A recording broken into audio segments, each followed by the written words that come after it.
Halo teman-teman semua, sahabat ASN dimanapun teman-teman berada. Tentunya banyak dari instansi teman-teman nih yang lagi menunggu pengumuman terkait dengan P3K saat ini ya, di tahap 1 ya. Jadi sudah ada beberapa instansi yang mengumumkan kelulusan di tahap 1 ini. Nah tentunya ada beberapa instansi juga yang memang belum mengumumkan, termasuk instansi saya teman-teman ya.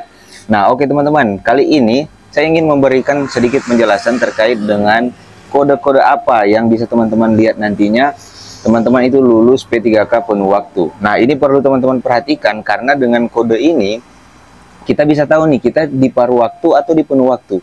Jadi seperti itu teman-teman ya. Dari surat keputusan Menpan 347, 348, 349 itu semua sudah dilaksanakan, dan sekarang ini adalah pelaksanaan dari Kemenpan 634. Nah, saat ini teman-teman perlu ketahui tentang yang namanya kode kelulusan teman-teman, agar teman-teman tidak bingung, karena masih banyak teman-teman yang bingung terkait dengan kode kelulusan yang ada saat ini di P3K tahap 1 teman-teman ya.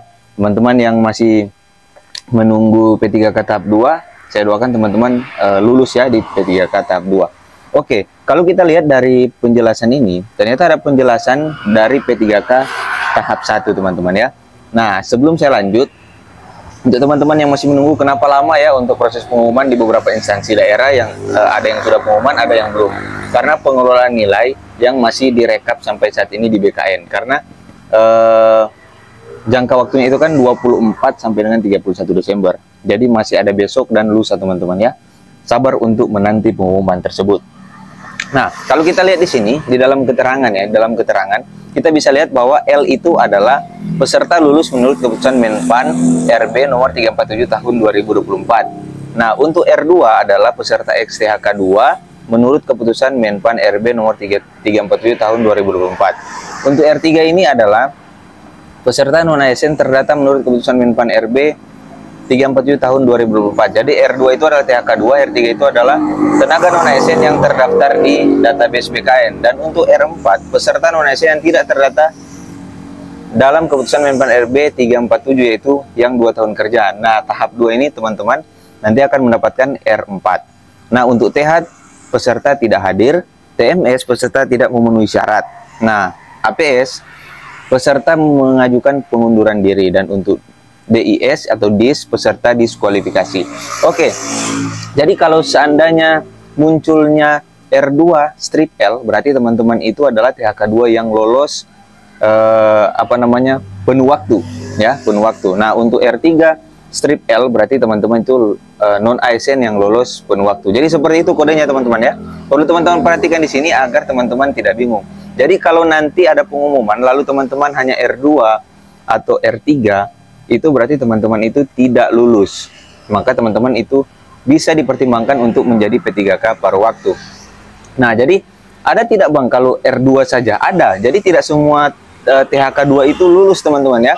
Jangan teman-teman salah, karena ranking yang diprioritaskan THK 2 itu pada formasi yang dia lamar. Contoh, kalau buka pengadministrasian kantor lalu dia THK 2 melamar di situ, maka prioritasnya hanya di situ, tidak diprioritaskan untuk semuanya teman-teman. Seperti itu ya.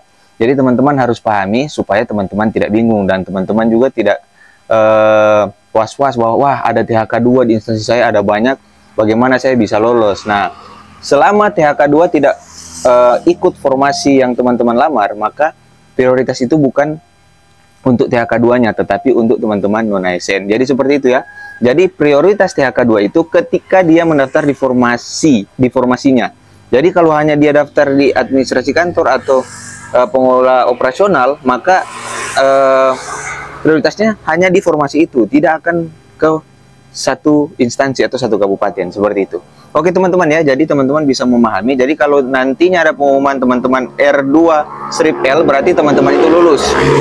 Atau R3 strip L, maka teman-teman itu lulus. Mohon maaf ya teman-teman karena ada gangguan, karena saya di dekat jalan ya. Saya saat ini lagi liburan di rumah keluarga. Jadi seperti itu teman-teman ya. Semoga video kali ini bisa bermanfaat. Teman-teman tetap semangat. Yang belum pengumuman, teman-teman bisa tunggu besok dan lusa. Oke teman-teman, semoga video kali ini bisa bermanfaat. Thank you.